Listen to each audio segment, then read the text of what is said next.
ଆଜି ମେ 12 ତାରିଖ सोमवार 2025 ସକାଳର ମୁଖ୍ୟ ଖବରକୁ ସତ୍ୟପାଠରେ ସ୍ୱାଗତ। ଆସନ୍ତୁ ନଜର ପକାଇବା ଆଜି ସକାଳର 30ଟି ବଡ଼ ଖବର ଉପରେ। ଶିବ ତାଣ୍ଡବ ସ୍ତୋତ୍ର ଧୁନ୍ ସହ ଆରମ୍ଭ ହୋଇଥିଲା ଭାରତୀୟ ସେନା ସାମ୍ବାଦିକ ସମ୍ମିଳନୀ। ଭାରତୀୟ ସେନା ପକ୍ଷରୁ ରବିବାର ଆୟୋଜିତ ସାମ୍ବାଦିକ ସମ୍ମିଳନୀ ଶିବ ତାଣ୍ଡବ ସ୍ତୋତ୍ର ଧୁନ୍ ସହ ଆରମ୍ଭ ହୋଇଥିବାର ଦେଖିବାକୁ ମିଳିଥିଲା। ସେନା ଏହାର ଭିଡିଓ ଏକ୍ସରେ ସେୟାର କରି ଉଲ୍ଲେଖ କରିଛି ଯେ ଅବିଚଳିତ ସଂକଳ୍ପ, ନିର୍ଣ୍ଣାୟକ ପ୍ରତିକାର ଏବଂ ସେନାବାହିନୀ ସୂଚନା ମୁତାବକ ପାକିସ୍ତାନ ବିରୋଧରେ ଚାଲିଥିବା ଅପରେସନ ସିନ୍ଦୁରରେ 100ରୁ ଉର୍ଦ୍ଧ୍ୱ ଆତଙ୍କବାଦୀଙ୍କର ମୁଣ୍ଡ ଗଡ଼ିଛି। ଏମାନଙ୍କ ମଧ୍ୟରେ କୁଖ୍ୟାତ ଆତଙ୍କବାଦୀ ଅବଦୁଲ ମଲିକ ରାଉଫ ମଧ୍ୟ ସାମିଲ ଅଛି। କୁ ବିପଜ୍ଜନକ ଗୁପ୍ତଚର ସୂଚନା ଦେଇ ଅସ୍ତ୍ରବିରତି ପାଇଁ ବିଚାର କରିବାକୁ କହିଥିଲା ୟୁଏସ୍। ସିଏନ୍ଏନ୍ ରିପୋର୍ଟ ମୁତାବକ ଶୁକ୍ରବାର ଭାରତ ଓ ପାକିସ୍ତାନ ଉତ୍ତେଜନା ମଧ୍ୟରେ ବିପଜ୍ଜନକ ଗୁପ୍ତଚର ସୂଚନା ମିଳିବା ପରେ ଆମେରିକା ଉପରାଷ୍ଟ୍ରପତି ଜେଡି ଭାନ୍ସ ପ୍ରଧାନମନ୍ତ୍ରୀ ନରେନ୍ଦ୍ର ମୋଦିଙ୍କ ସହ ଆଲୋଚନା କରିଥିଲେ। ରିପୋର୍ଟ ମୁତାବକ ଭାନ୍ସ ପିଏମ୍ ମୋଦିଙ୍କୁ କହିଥିଲେ ଯେ ଏହି ଉତ୍ତେଜନା ଏକ ବଡ଼ ମୋଡ଼ ନେଇପାରେ ଏବଂ ଏହାକୁ ନିୟନ୍ତ୍ରଣ କରିବା ପାଇଁ ବିଚାର କରିବାକୁ ଅନୁରୋଧ କରିଥିଲେ। ଅସ୍ତ୍ରବିରତି ଘୋଷଣାର କିଛି ଘଣ୍ଟା ପରେ ପାକିସ୍ତାନ ଏହାର ଉଲ୍ଲଂଘନ କରିଥିଲା। ମାତା ମଥାରେ ହମଲା କରି ସିନ୍ଦୁର ପୋଛି ଦେଇଥିବା ଆତଙ୍କବାଦୀଙ୍କୁ ସଫା କରିଛୁ, କହିଲେ ରାଜନାଥ ସିଂ। ଭାରତ ମାତା ମଥାରେ ହମଲା କରି ବହୁ ପରିବାରର ସିନ୍ଦୁର ପୋଛି ଦେଇଥିବା ଆତଙ୍କବାଦୀଙ୍କୁ ଅପରେସନ ସିନ୍ଦୁର ସଫା କରିଥିବା ପ୍ରତିରକ୍ଷା ମନ୍ତ୍ରୀ ରାଜନାଥ ସିଂ କହିଛନ୍ତି। ଏହା କେବଳ ଏକ ସେନା କାର୍ଯ୍ୟାନୁଷ୍ଠାନ ନୁହେଁ ବରଂ ଭାରତର ରାଜନୈତିକ, ସାମାଜିକ ଓ ସାମରିକ ଇଚ୍ଛାଶକ୍ତିର ପ୍ରତୀକ ବୋଲି କହିଛନ୍ତି। ସେ ଆହୁରି ମଧ୍ୟ କହିଛନ୍ତି ଯେ ଆମ ସେନା ଦେଖାଇ ଦେଇଛି ଯେ ଭାରତ ଯେତେବେଳେ ଆତଙ୍କବାଦୀ ବିରୋଧୀ କାର୍ଯ୍ୟାନୁଷ୍ଠାନ ନିଏ, ସୀମା ପାର ରହିଲେ ମଧ୍ୟ ଆତଙ୍କବାଦୀ ସୁରକ୍ଷିତ ନୁହନ୍ତି। ପାକିସ୍ତାନ ସେନା ମୁଖ୍ୟାଳୟକୁ ଶୁଭିଛି ଭାରତୀୟ ସେନାର ଗର୍ଜନ, କହିଲେ ରାଜନାଥ ସିଂ। ପାକିସ୍ତାନର ସାମରିକ ଘାଟି ଉପରେ ଭାରତୀୟ ସେନାର ଆକ୍ରମଣକୁ ପ୍ରଶଂସା କରିଛନ୍ତି ପ୍ରତିରକ୍ଷା ମନ୍ତ୍ରୀ ରାଜନାଥ ସିଂ। ଲକ୍ଷ୍ନୌରେ ଭର୍ଚୁଆଲ ମୋଡରେ ଏକ ନୂତନ ବ୍ରହ୍ମୋସ ମିସାଇଲ ପରୀକ୍ଷଣ ୟୁନିଟର ଉଦ୍ଘାଟନ ଅବସରରେ ସେ କହିଛନ୍ତି, ଆମ କେବଳ ସୀମା ନିକଟ ଘାଟିରେ କାର୍ଯ୍ୟାନୁଷ୍ଠାନ ନେଇନାହୁଁ ବରଂ ଭାରତୀୟ ସେନାର ଗର୍ଜନ ରାଓ୍ୱଲପିଣ୍ଡିରେ ଥିବା ପାକିସ୍ତାନ ସେନା ମୁଖ୍ୟାଳୟରେ ମଧ୍ୟ ପହଞ୍ଚିଛି। ସୂଚନା ଥାଉକି ପାକ୍ର ପ୍ରାୟ 12ଟି ସାମରିକ ଘାଟି ଉପରେ ଆକ୍ରମଣ କରିଥିଲା ଭାରତ। ଭାରତର ଆକ୍ରମଣରେ ପାକିସ୍ତାନ ବାୟୁସେନା ଘାଟିରେ ବ୍ୟାପକ କ୍ଷତି, ସାଟେଲାଇଟ ଇମେଜ ଖୋଲିଲା ପୋଲ। ଭାରତୀୟ ବାୟୁସେନାର ଆକ୍ରମଣରେ ପାକିସ୍ତାନର ପଞ୍ଜାବ ପ୍ରଦେଶରେ ଥିବା ମୁଶାରଫ ସରଗୋଦା ଏୟାରବେସ୍ରେ ପ୍ରବଳ କ୍ଷତି ହୋଇଥିବା ବେଳେ ଏହାର ସାଟେଲାଇଟ ଇମେଜ ସାମନାକୁ ଆସିଛି। ଗୁଇନ୍ଦା ବିଶେଷଜ୍ଞ ଡାଇମିନ୍ ସାଇମନଙ୍କ ଦ୍ୱାରା ଲାନ୍ସ ସାଟେଲାଇଟ ଇମେଜ ସେୟାର ହୋଇଛି।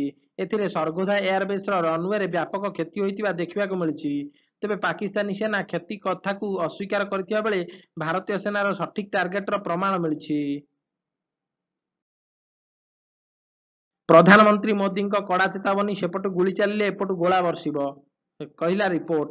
ଭାରତ ଏବଂ ପାକିସ୍ତାନ ଉତ୍ତେଜନା ମଧ୍ୟରେ ପ୍ରଧାନମନ୍ତ୍ରୀ ନରେନ୍ଦ୍ର ମୋଦିଙ୍କ ପକ୍ଷରୁ ପାକିସ୍ତାନକୁ କଡ଼ା ଚେତାବନୀ ଦିଆଯାଇଛି। ଏନେଇ ଏଏନ୍ଆଇ ପକ୍ଷରୁ ସୂଚନା ଦିଆଯାଇଛି ଯେ ପ୍ରଧାନମନ୍ତ୍ରୀ କହିଛନ୍ତି ଯେ ଯଦି ସେପଟୁ ଗୁଳି ଚାଲେ ଏପଟୁ ଗୋଳା ବର୍ଷିବ। ଏଥିସହ ରିପୋର୍ଟରେ ଆହୁରି ମଧ୍ୟ କୁହାଯାଇଛି ଅପରେସନ ସିନ୍ଦୁର ଶେଷ ହୋଇନାହିଁ। ଯଦି ସେମାନେ ଗୁଳି ଚାଳନା କରନ୍ତି ଆମେ ଗୁଳି ଚଳାଇବୁ, ଯଦି ସେମାନେ ହମଲା କରନ୍ତି ଆମେ ମଧ୍ୟ ହମଲା କରିବୁ। ସିଂଙ୍କ ଦ୍ୱାରା ଉଦ୍ଘାଟିତ ଲକ୍ଷ୍ନୌ ୟୁନିଟରେ ପ୍ରତିବର୍ଷ କେତେ ବ୍ରହ୍ମୋସ ତିଆରି ହୋଇପାରିବ? ଆଜି ରବିବାର ଉତ୍ତରପ୍ରଦେଶର ଲକ୍ଷ୍ନୌରେ BrahMos aerospace integration and testing ଫ୍ୟାସିଲିଟିର ଉଦ୍ଘାଟନ କରିଛନ୍ତି ପ୍ରତିରକ୍ଷା ମନ୍ତ୍ରୀ ରାଜନାଥ ସିଂ। ପ୍ରତିବର୍ଷ 80ରୁ 100 ବ୍ରହ୍ମୋସ ମିସାଇଲ ତିଆରି କରିବା ଭଳି ଏହି ୟୁନିଟକୁ ଡିଜାଇନ କରାଯାଇଛି। ଭବିଷ୍ୟତରେ ଏଠାରେ ପ୍ରତିବର୍ଷ 100ରୁ 150 ମିସାଇଲ ମଧ୍ୟ ତିଆରି ହୋଇପାରିବ। ରିପୋର୍ଟ ଅନୁସାରେ ଶନିବାର ପାକିସ୍ତାନୀ ସାମରିକ ଘାଟି ଉପରେ ବ୍ରହ୍ମୋସ ସୁପରସୋନିକ କ୍ରୁଜ ମିସାଇଲ ମାଡ଼ କରିଥିଲା ଭାରତୀୟ ସେନା। ଖେଳାଯିବ ଆଇପିଏଲ୍ 2025ର ଅବଶିଷ୍ଟ ମ୍ୟାଚ୍। ଜୁନ୍ 1 ତାରିଖରେ ହୋଇପାରେ ଫାଇନାଲ, କହିଲା ରିପୋର୍ଟ। ଆସନ୍ତା 16 ତାରିଖରୁ ଆଇପିଏଲ୍ 2025ର ବାକି ଥିବା ସିଜନ ପୁଣି ଆରମ୍ଭ ହେବ ବୋଲି ଜଣାପଡ଼ିଛି। ରିପୋର୍ଟ ଅନୁସାରେ ମେ 30 କିମ୍ବା ଜୁନ୍ 1 ତାରିଖରେ ଫାଇନାଲ ମ୍ୟାଚ୍ ଅନୁଷ୍ଠିତ ହେବ। ଆହୁରି ମଧ୍ୟ ଏଲ୍ଏସ୍ଜି ଆରସିବି ମ୍ୟାଚରୁ ବାକି ଥିବା ସିଜନ ଆରମ୍ଭ ହେବାକୁ ଥିବାବେଳେ ମ୍ୟାଚଗୁଡ଼ିକ ଚେନ୍ନାଇ, ବେଙ୍ଗାଲୁରୁ ଓ ହାଇଦ୍ରାବାଦରେ ଅନୁଷ୍ଠିତ ହେବ ବୋଲି ରିପୋର୍ଟ କୁହାଯାଇଛି। ସୂଚନା ଥାଉକି ଭାରତ ଓ ପାକିସ୍ତାନ ମଧ୍ୟରେ ଉତ୍ତେଜନା କାରଣରୁ ଟୁର୍ଣ୍ଣାମେଣ୍ଟ ସ୍ଥଗିତ ରହିଥିଲା। ପାକିସ୍ତାନ ହମଲା କଲେ ଭାରତର ଜବାବ ବିନାଶକାରୀ ହେବ, ଆମେରିକା ଉପରାଷ୍ଟ୍ରପତିଙ୍କୁ ଏଭଳି କହିଥିଲେ ମୋଦି। ସରକାରୀ ସୂଚନା ଆଧାରରେ ଏଏନ୍ଆଇ ପକ୍ଷରୁ କୁହାଯାଇଛି ଯେ ପ୍ରଧାନମନ୍ତ୍ରୀ ନରେନ୍ଦ୍ର ମୋଦି ଆମେରିକା ଉପରାଷ୍ଟ୍ରପତି ଜେଡି ଭାନ୍ସଙ୍କୁ ପାକିସ୍ତାନ ପ୍ରତି ଭାରତର ଆଭିମୁଖ୍ୟ ନେଇ ସ୍ପଷ୍ଟ କରିଥିଲେ। ପ୍ରଧାନମନ୍ତ୍ରୀ କହିଥିଲେ ଯଦି ପାକିସ୍ତାନ ହମଲା କରେ ତେବେ ଭାରତର ଜବାବ ବିନାଶକାରୀ ଓ ମଜବୁତ ହେବ।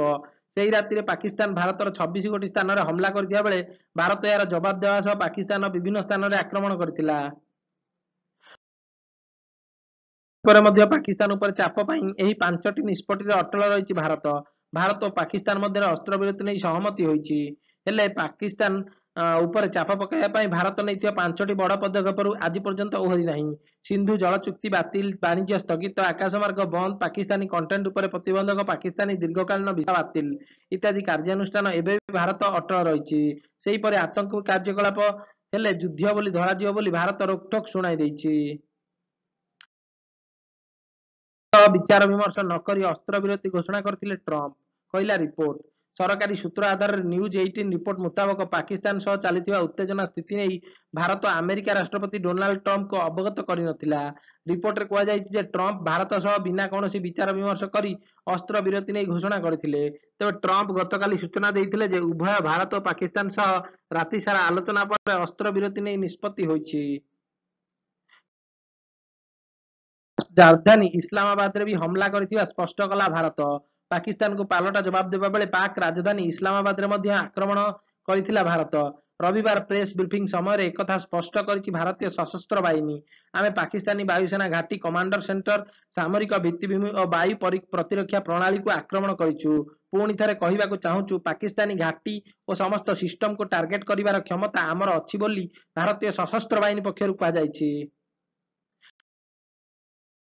ଆକ୍ରମଣ କରି 100 ଆତଙ୍କବାଦୀଙ୍କୁ ସଫା କରିଥିଲା ଭାରତ। ପ୍ରମୁଖ 3 ଜଣଙ୍କ ନାଁ ଖୁଲାସା। ପାକିସ୍ତାନ ଓ ପାକ୍ ଅଧିକୃତ କାଶ୍ମୀରର 9ଟି ଆତଙ୍କ ଆଡ୍ଡା ଉପରେ ଭାରତ ଯେଉଁ ଆକ୍ରମଣ କରିଥିଲା, ଏଥିରେ 100ରୁ ଉର୍ଦ୍ଧ୍ୱ ଆତଙ୍କବାଦୀ ନିପାତ ହୋଇଥିବା ଭାରତୀୟ ସଶସ୍ତ୍ର ବାହିନୀ ପ୍ରେସ୍ ବିଜ୍ଞପ୍ତିରେ କହିଛନ୍ତି। ମୃତକଙ୍କ ମଧ୍ୟରେ ୟୁସୁଫ ଆଝାର, ଅବଦୁଲ ମାଲିକ ରାଉଫ ଓ ମୁଦାସିର ଅହମ୍ମଦଙ୍କ ପରି ପ୍ରମୁଖ ଆତଙ୍କବାଦୀ ରହିଥିବା କୁହାଯାଉଛି। ତେବେ ଏହି ଆତଙ୍କବାଦୀମାନେ IC-814 ବିମାନ ଅପହରଣ ଓ ପୁଲୱାମା ଆକ୍ରମଣରେ ସମ୍ପୃକ୍ତ ଥିବା ବୋଲି ଭାରତ କହିଛି। ଭାରତୀୟ ସେନା 7ରୁ 10 ମଧ୍ୟରେ 35ରୁ 40 ଯବାନଙ୍କୁ ହରାଇଛି ପାକିସ୍ତାନ, କହିଲା Bharat. Bharat DGMO lieutenant general Rajiv Ghai ସୂଚନା ଦେଇଛନ୍ତି ଯେ ମଇ 7ରୁ 10 ମଧ୍ୟରେ ପାକିସ୍ତାନ ତାର 35ରୁ 40 ଜଣ ଯବାନଙ୍କୁ ହରାଇଛି। ସେ ଆହୁରି ମଧ୍ୟ କହିଛନ୍ତି, ଆତଙ୍କବାଦୀ ଆକ୍ରମଣ ପରେ ପରିବାରର ଲୋକ ଯନ୍ତ୍ରଣା ଦେଖି ଆମେ ଅନୁଭବ କରୁଥିଲୁ ଯେ ବର୍ତ୍ତମାନ ଏକ ଦୃଢ ଜବାବର ଦେବାର ସମୟ ଆସିଛି। ତେବେ ଆତଙ୍କବାଦୀଙ୍କୁ ନିପାତ କରିବାର ସ୍ପଷ୍ଟ ସାମରିକ ଲକ୍ଷ୍ୟ ସହ ଅପରେସନ ସିନ୍ଦୁର ଆରମ୍ଭ ହୋଇଥିବା ସେ କହିଛନ୍ତି। ଅପରେସନ ସିନ୍ଦୁରରେ ଭାରତ 5 ଜଣ ଯବାନ ଶହୀଦ। ଅପରେସନ ସିନ୍ଦୁରରେ ଭାରତର 5 ଜଣ ଯବାନ ଶହୀଦ ହୋଇଥିବା ନେଇ ଭାରତର DGM lieutenant general Rajiv Ghai ସୂଚନା ଦେଇଛନ୍ତି। ଏଥିସହ ସେ ଅପରେସନ ସମୟରେ ନିହତ ହୋଇଥିବା ସାଧାରଣ ନାଗରିକଙ୍କୁ ମଧ୍ୟ ଶ୍ରଦ୍ଧାଞ୍ଜଳି ଅର୍ପଣ କରିଛନ୍ତି। ସୂଚନା ମୁତାବକ ପହଲଗାମ ଆତଙ୍କବାଦୀ ହମଲାରେ 26 ଜଣ ପର୍ଯ୍ୟଟକ ମୃତ୍ୟୁ ପରେ ଆତଙ୍କୀ ନିପାତ ଲକ୍ଷ୍ୟରେ ଅପରେସନ ସିନ୍ଦୁରର ପରିକଳ୍ପନା କରାଯାଇଥିଲା ଭାରତରେ। ଏଥିରେ ପାକିସ୍ତାନ ଓ ପିଓକେର 9 ଗୋଟି ଆତଙ୍କ ଆଡ୍ଡାକୁ ଧ୍ୱଂସ କରାଯାଇଥିଲା। କିଛି ପାକିସ୍ତାନୀ ଯୁଦ୍ଧ ବିମାନକୁ ଗୁଳି କରି ଖସାଇ ଦେଇଥିବା ସ୍ପଷ୍ଟ କଲା ଭାରତ। ପାକିସ୍ତାନକୁ ପାଲଟା ଜବାବ ଦେବାବେଳେ ମେ 7ରୁ 10 ତାରିଖ ମଧ୍ୟରେ ପାକିସ୍ତାନୀ ବାୟୁସେନାର କିଛି ଯୁଦ୍ଧ ବିମାନକୁ ଗୁଳି କରି ଖସାଇ ଦେଇଥିଲା ଭାରତ। ରବିବାର ସାମ୍ବାଦିକ ସମ୍ମିଳନୀରେ ଏକଥା ଭାରତୀୟ ସଶସ୍ତ୍ର ବାହିନୀ ପକ୍ଷରୁ ସ୍ପଷ୍ଟ କରାଯାଇଛି।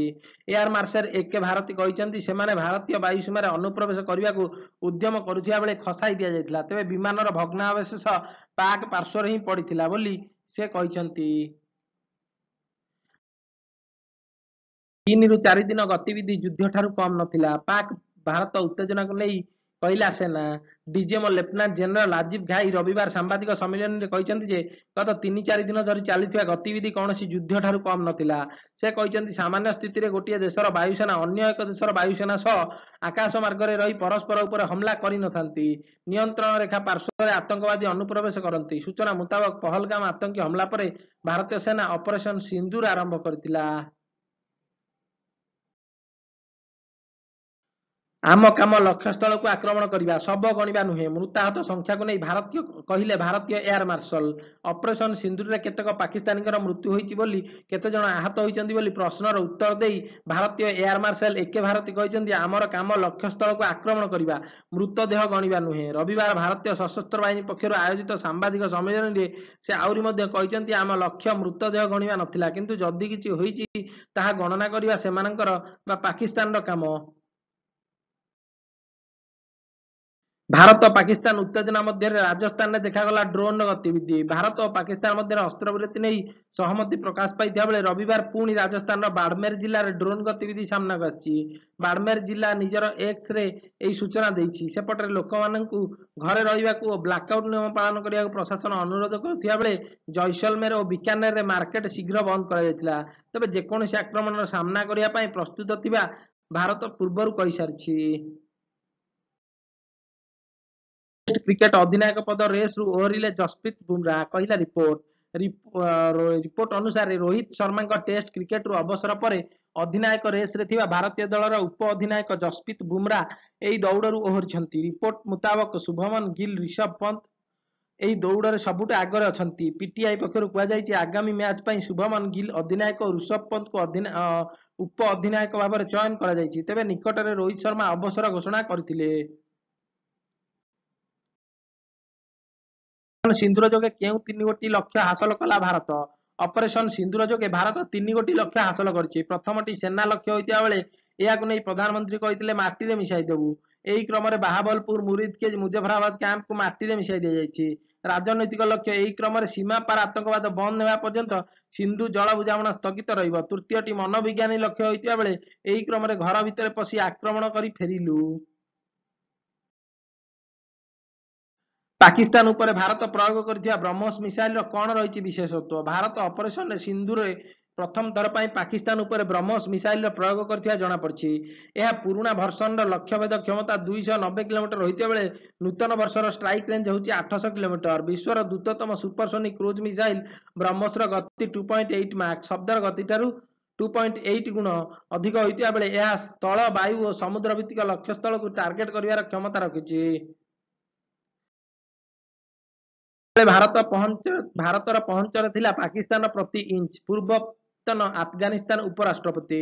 ଭାରତ ଓ ପାକିସ୍ତାନ ଉତ୍ତେଜନା ମଧ୍ୟରେ ଆଫଗାନିସ୍ତାନର ପୂର୍ବତନ ଉପରାଷ୍ଟ୍ରପତି ଅମରୁଲ୍ଲା ସାଲେହ ପାକିସ୍ତାନର ପ୍ରତିରକ୍ଷା ବ୍ୟବସ୍ଥାକୁ ନେଇ ପ୍ରଶ୍ନ କରିଛନ୍ତି। ସେ କହିଛନ୍ତି, ମୁଁ ଭାବୁଥିଲି ଯେ ନୂର ଖାଁ ବାୟୁସେନା ଘାଟି ପାକିସ୍ତାନର ସର୍ବୋଚ୍ଚତମ ବୋଲି, ମାତ୍ର ପାକିସ୍ତାନର ପ୍ରତି ଇଞ୍ଚ ଭାରତ ପହଞ୍ଚରେ ଥିଲା।